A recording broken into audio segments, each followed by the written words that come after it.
नमस्ते महाराज जी, मेरा एक आपसे क्वेश्चन है कि भगवान और देवी देवताओं में क्या अंतर है। ठीक। सीक्रेट ऑफ लॉ में प्रतिदिन की भांति आज का जो प्रश्न है कि देवी देवता एवं भगवान में क्या अंतर है, तो अपन देखेंगे कि जितने भी अपन पूरे भारत कहें या पूरे वर्ल्ड में कहें, हर जगह अपन देखें हर समुदाय के मंदिर हैं और उन मंदिरों में कहते तो मंदिर ही हैं, पर सभी मंदिरों में भगवान हैं ऐसा कहना न्याय संगत नहीं है। क्योंकि अपन देखेंगे कि भगवान हमेशा एक तो स्त्री नहीं होती, भगवान कभी स्त्री नहीं होती है ना। जहाँ जहाँ देवियों के मंदिर हैं तो वो देवी देवता आ गए, वो देवी हैं, देवता हैं, है ना, धरणेन्द्र हैं, पद्मावती हैं, है ना। अपन देखें जो अन्य देवियाँ हैं, काली देवी, चंडी देवी, है ना, दुर्गा माता, ये सब जो हैं ये सब देवी देवता हैं। क्योंकि अपन देखें तो स्त्री पर्याय जुड़ी हुई हैं वो कोई भगवान तो हो ही सकते हैं ना, तो वो देवियाँ हो सकती हैं। और देवता जो होते हैं धरणेन्द्र हैं ना, आदि क्षेत्रपाल जी हैं, और भी कई देवी देवता के नाम से अपन देखें बहुत सारे देवी देवता हैं, तो वो भी देवता नहीं है, वो देवता हैं पर वो भगवान नहीं है। अब अपन ये देखेंगे कि समझ में कैसे आए कि ये भगवान है कि देवी देवता हैं। तो अब अपन ये देखेंगे कि देवी देवता और भगवानों में ये अंतर अपन देखने में मिलेगा कि देवी देवताओं के हाथ में जो राग की चीज़ें हैं वो मिलेंगी। जैसे देवी देवताओं के हाथ में तलवार मिल सकती है ना। अपन देखें शस्त्र जो होते हैं ना, हाथों में त्रिशूल है ना, कहीं और तरह की जो अस्त्र शस्त्र हैं वो उनके हाथ में मिलेंगे। स्त्रियां मिलेंगी। अब अपन ये देखेंगे कि जैसे ना कई बार लोग बोलते हैं कि रामचंद्र जी का भी मंदिर होता है और जैन लोग फिर रामचंद्र जी को नमस्कार क्यों नहीं करते भाई, और ना, और एक और महाराज नमोस्तुते करते हैं कि रामचंद्र भगवान की जय। तो बोले कि देखिए ना, राम के साथ सीता थी, और अपन देखें जब भी ना हिंदू दर्शन के अनुसार जो मंदिर बनाए जाते हैं वो राम, लक्ष्मण और सीता तीनों की एक साथ ना मूर्तियाँ बनाई जाती हैं।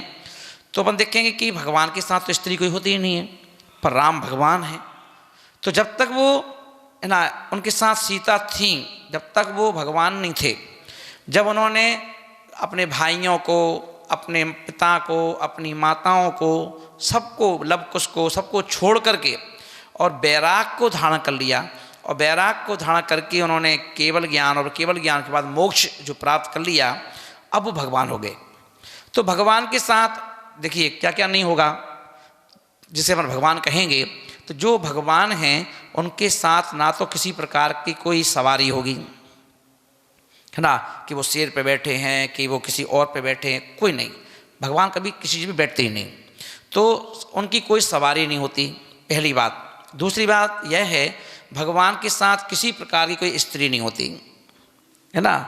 तीसरी बात, भगवान के अगर कोई भगवान हैं तो उनके साथ किसी प्रकार का अस्त्र शस्त्र जो होते हैं, हथियार, वो नहीं होते, क्योंकि भगवान का कोई शत्रु ही नहीं है, भगवान का कोई दुश्मन ही नहीं है। तो किसी से भगवान को किसी डर है ना, ना मित्र है ना शत्रु है। भगवान तो बीत रागी हैं, जहाँ राग ही खत्म हो गया, ना किसी से राग है ना किसी से द्वेष है। कोई पूजा करे तो ऐसा नहीं खुश हो जाएं, कोई पूजा ना करे तो ऐसा नहीं है कि वो रुष्ट हो जाएं। तो इसे तो भगवान हैं। अपन देखेंगे कितने देवी देवता ऐसे हैं कि यदि आपने उनके लिए कुछ बोल दिया कि मैं छत्र चढ़ाऊँगा, मैं चादर चढ़ाऊँगा, मैं ऐसा करूँगा, और तुम नहीं कर पाए, तो वो तुम्हें सपने दे करके, तुम्हारा नुकसान करके तुम्हें याद दिला देते कि क्यों भूल गए, तो उन्होंने कहा चढ़ाएंगे। तो ये देवी देवताओं ही ऐसा करते हैं। मगर भगवान के साथ तो कुछ कह दो, भगवान तुम्हें सोचोगे भूल गए हो, तो भगवान तुम्हें नुकसान करेंगे, तुम्हें रियलाइज़ कराएंगे, भगवान कुछ नहीं करते, कि भगवान तो भीतर आ गई हैं। भगवान में और देवी देवताओं में यही एक अंतर है कि देवी देवता रुष्ट हो सकते हैं और तुम्हारा नुकसान कर सकते हैं, मगर भगवान को इन चीज़ों से कोई मतलब नहीं है। तो समझ में आया? ना तो स्त्री होती उनके साथ, भगवान के साथ, ना भगवान के साथ किसी प्रकार के कोई शस्त्र होते हैं, ना भगवान के साथ कोई सवारी होती है ना, वो इन सब चीज़ों से रहित होते हैं। इसीलिए अपन देखें, लोग पूछते हैं कि जैनों के भगवान ऐसे क्यों बैठे रहते हैं, हाथ में हाथ रख के? बोले कि इसे तो भगवान हैं, क्योंकि ना उनके पास कोई सवारी है, ना उनके पास कोई स्त्री है, ना उनके पास कोई शस्त्र मस्त्र हैं, इसलिए ये बिल्कुल निशस्त्र है ना, सब कुछ छोड़ करके हाथ में हाथ रखे बैठे हैं। ना उनका कोई मित्र है, ना उनका कोई शत्रु है, ना उनका कोई भक्त है, वो किसी को अपना मानते ही नहीं, सब चीज़ों से परे हो गए। इसीलिए वह मनुष्य गति, तिर्यंच गति, देवगति, नरक गति से भी जो अगली पंचम गति है, जिसका नाम है मोक्ष, मोक्ष में जाकर के विराजमान हो गए। इसीलिए वो क्या हैं? भगवान हैं। तो समझ में आया? देवी देवताओं में और भगवान में यही अंतर है। अब आप लोग अपने आप में कल्पना करो कि आप देवी देवताओं की आराधना करोगे या भगवान की। दूसरी बात यह है, भगवान एक बार भगवान बनने के बाद उनका पुनः जन्म नहीं होता है। वो ना जन्म लेते हैं, एक बार मोक्ष चले गए वो लौट के नहीं आते।